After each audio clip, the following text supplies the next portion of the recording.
Barcelona, Inter dhe Arsenal Paris Saint-Germain janë gjysmëfinalet e këtij edicioni të UEFA Champions League që ka parë eliminimin e Real Madridit 15 herë kampion në fuqi, që do të duhet të shoh gjysmëfinalet e këtij edicioni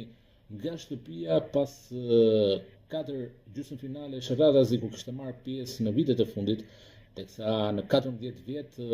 kishte munguar vetëm 2 herë në këtë fazë të kompeticionit. Madrilenat nuk e kanë dalë dot të përmbysin dizavantazhin në 0-3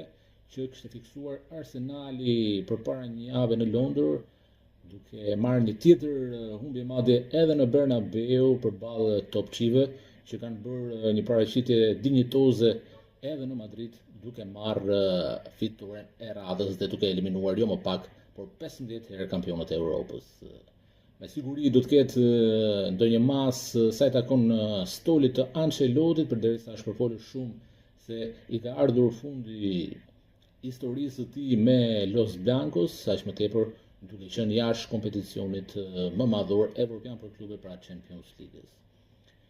Nga ana tjetër, Arsenali rikthehet në gjysmëfinale pas plot 16 vjetësh. Herën e fundit kishte arritur në një fazë të tillë pikërisht në 2009, që prej sezonit të famshëm të tripletës zikajtërve 2009-2010, atëherë kur Interi ndeshej me Katalanasit dhe më pas kalonte në finalen e madhe të Bernabeut, ku eliminonte pikërisht Bayernin. Pra janë Bayerni dhe Barcelona që dalin sërish pra në rrugën e Interit, çka do të thotë se ndoshta është një sinjal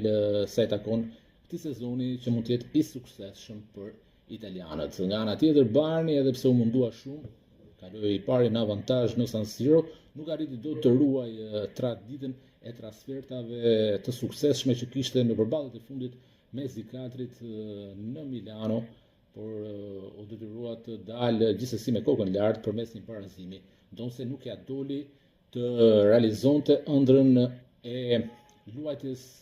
së finales së këtij edicioni pikërisht pra në Munich, në shtëpinë e tyre.